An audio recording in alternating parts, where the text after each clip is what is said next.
Pa-cancel natin to pang apat na booking mga pards. Ano daw, lagpas daw 1,000. Estimate niya daw nasa 1,250. Mamaya hindi lang 1,250 yun eh. Baka umabot pa ng 1,500 kasi yung gwardiya sabi daw mabigat daw yun eh. Yung naunang pumunta raw ng Lalamove, nagpa-cancel. Pina-cancel daw, hindi raw kaya. Kaya sabi ng gwardiya, ano, kaya mo ba?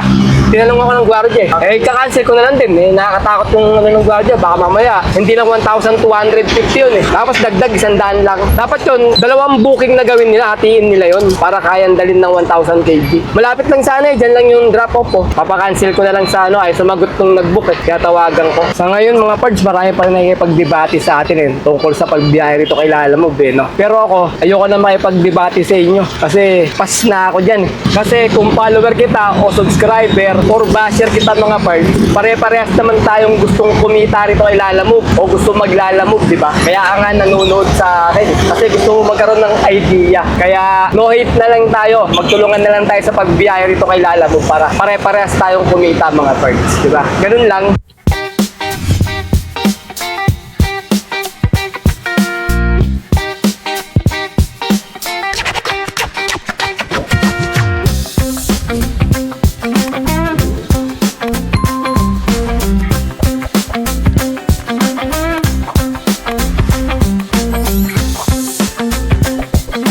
Good day mga pards! Today is another booking day na naman tayo. June 13 ngayon, Saturday, 2026. Time check, 10:08 AM. First booking namin from Gulod going to Manila sa halagang 609. Ang layo ng pickup location ay 1.4 km. 1,000 kg to. Papunta na kami sa may pickup location. Alright, biyahe tayo ngayon Sabado mga pards. Di kami bumiyahe ni tatay. Tinignan ko yung booking kahapon, pinakiramdaman ko kung maganda yung booking kaso. Ano, paisa-isa yung lumalabas mga pards. Eh sa palagay ko matumal eh. Baka mahirapan kami ni tatay makakuha ng booking kaya hindi kami bumiyahe. Ngayon Sabado, kinabukasan, biyahe tayo, testing natin. Medyo matumal pa rin. Pero kahit paano nakakuha naman tayo ng first booking natin. Medyo natagalan lang. Pick up tayo mga pards. First booking. Yan yung pick up natin oh.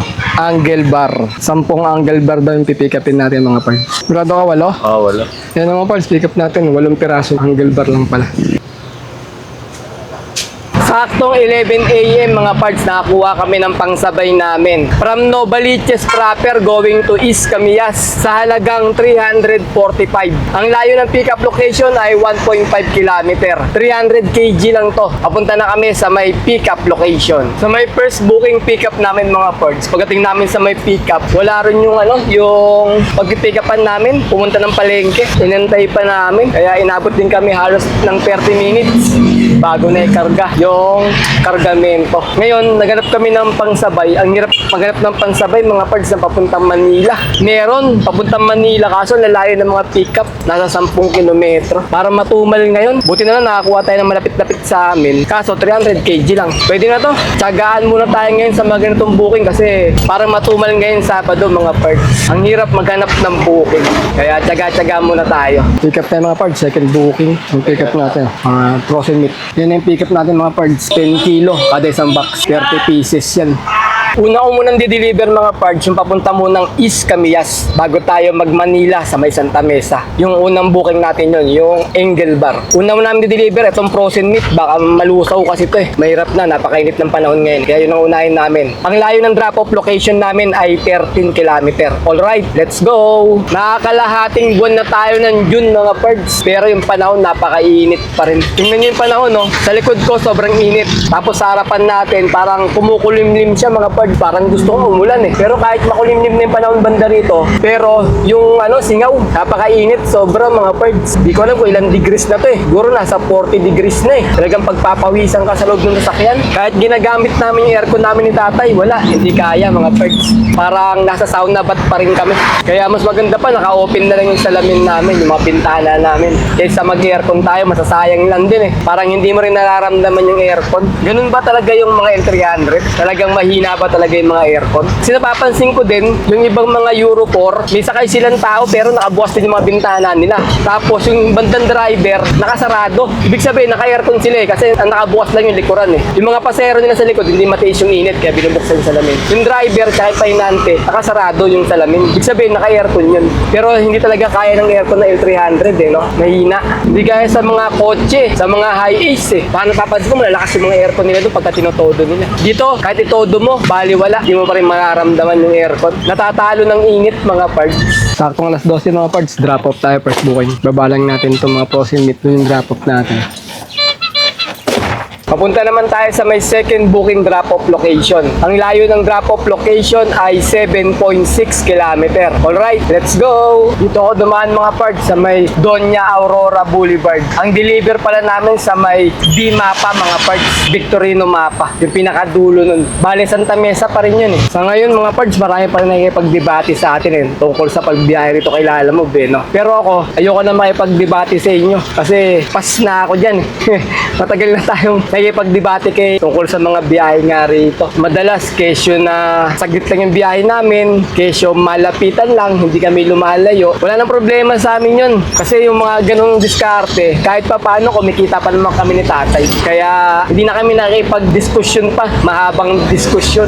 Basta yung diskarte namin, ganito lang. At least, kumikita pa naman kami kahit na saglit na oras, o minsan malapitan lang, di ba? Kahit pa paano, meron pa rin naman tayong kinikita. Siguro kanya-kanyang diskarte na lang sa pagbiyahe dito. Kung saan ka masaya, di ba? Gusto mo malayuan para namamasyal, di ba? Gusto mo naman malapitan lang, dyan lang. Ayaw mo lumayo sa bahay mo kasi marami kang ginagawa, di ba? Dito naman wala namang bawal-bawal dito kung lalayo ka o malapit lang na biyahe. Kung gusto mo tanghali ka na bumiyahe, maaga ka gumarahe. Gusto mo agahan mo bumiyahe or gabi ka na gumarahe. Nasa inyo na lang diskarte kung anong gusto nyong diskarte para kumita rito kay Lalamove. Kasi kung follower kita o subscriber or basher kita mga parts, pare-parehas naman tayong gustong kumita rito kay Lalamove o gusto maglalamove, di ba? Kaya nga nanonood sa akin kasi gusto mo magkaroon ng idea. Kaya no hate na lang tayo. Magtulungan na lang tayo sa pagbiyahe rito kay Lalamove para pare-parehas tayong kumita mga parts, di ba? Ganun lang.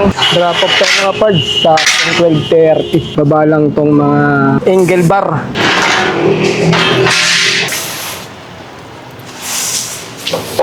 Time check, saktong 1 PM. May nakuha na kami pang third booking from Mandaluyong going to Santa Cristo sa halagang 496. Ang layo ng pickup location ay 2.7 km. 1,000 kg to. Papunta na kami sa may pickup location. Mandawi po mang pick up natin. Dito sakto mga words, sugatin ko, nandito na yung ano natin, pick upin. Hindi na tayo pumunta sa loob. Naka-ready na pala. Sir, kayo nga, no? Drop off, 496. Teka lang, sir. Pero nga 500 tayo. Ang barya. 500. Barya mo na lang kung may barya ka. Kulang yung pera ko. 500? 500. Dami mong pera yata. Saan nakalagay, Ba dyan, tingnan to. Sir. Thank you, sir. Ayan mga parts, 2 karton. Picturean natin.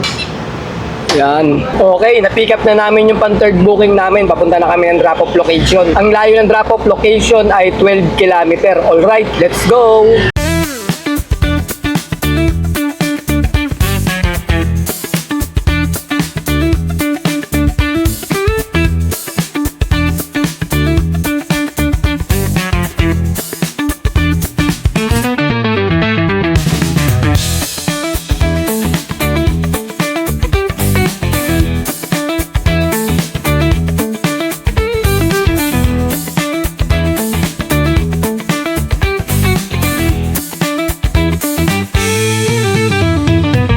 Saktong alas 2 mga parts, drop off tayo, third booking. Bababa lang ito yung 2 karton.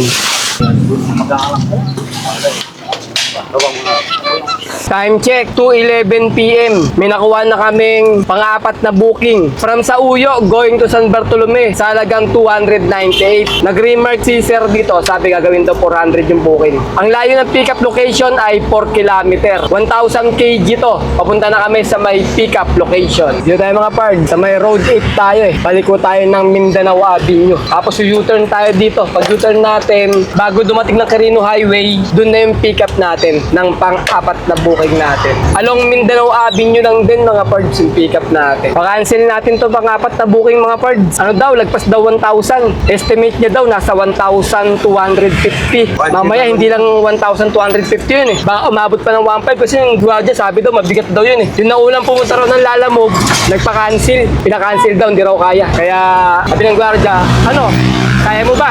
Tinanong ako ng gwardiya eh.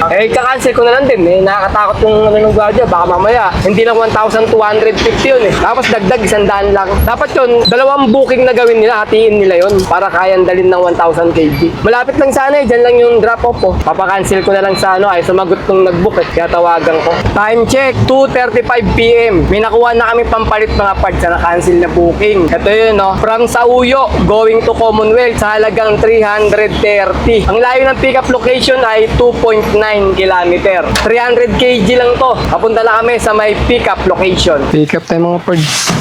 Pang-apat na booking. Nakalimutan ko na yung pick-up natin. Mga Korean noodles. Yun ang pick-up natin mga parts. 300 kg lang to eh. Kaya konti.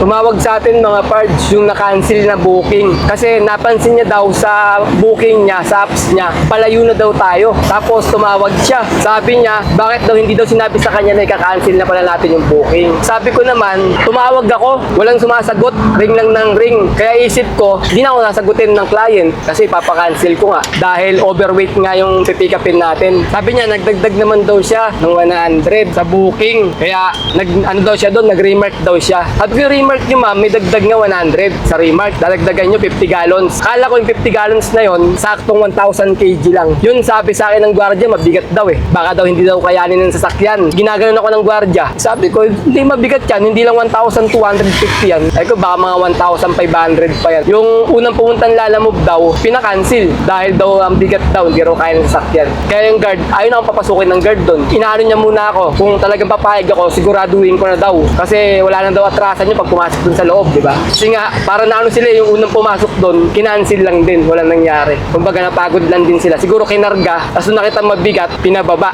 Kaya nga sinabi nung gwardiya, siguraduhin ko daw muna kung kakayanin ko, kung papayag ako.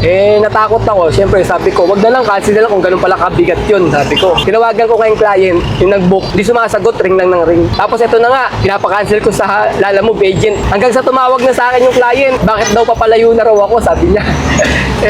Sabi ko, ina-cancel ko naman eh. Sabi, ba't di mo ako sinabihan na i-cancel nyo na pala? Urgent yung booking namin, sabi niya. Sabi ko, kayo ma'am, tumatawag po ako dyan sa inyo. Hindi nyo po sinasagot, ring lang ng ring. Kaya akala ko, ayaw nyo na sagutin, sabi ko. Kaya pinapa-cancel ko na sa agent. Nagagalit kasi urgent nga daw yun. Sabi ko nga, kung urgent pala yun ma'am, alam nyo sobra pala sa 1,000 yan. Dapat dinalawang booking nyo, hinati nyo. Ginagano, bilang pinatay. Parang na ano siya eh. Big sabi, nagtitipid sila, di ba? Nagpas sa 1,000, dapat yung hatiin mo na yun sa dalawa. Kung 1,500 yun, tag 750 kilo, dalawang booking, 290 lang naman yung booking, di wala pang 600 sa dalawang sasakyan yun. Kaysa mag 2,000 kg siya, ang ano nung 2,000 kg yata, 1,000 yata ang base fare nun, di 1,000 na yun. Diba? Nakatipid pa rin siya. Tapos magagalit siya sa atin, di ba? Nagtitipid sila, tapos tayong agabiduin. Agabyado naman tayo dun. Napakabigat, natagdag ng 100. Pag nabali yung molye mo, magkano yung molye? Kulang pang pambili ng molye. Abala ka pa. Diba? Mga client natin mga hindi nag-iisip eh, tapos nagagalit na lang basta-basta. Bigla kang bababaan, papatayan ka ng cellphone pagka nagpapaliwanag tayo. 3:18 ng hapon mga parts. Drop-off location tayo ng pang-apat na buwan. Baba lang yung mga Korean product. Yan na, binababa na yung items mga parts.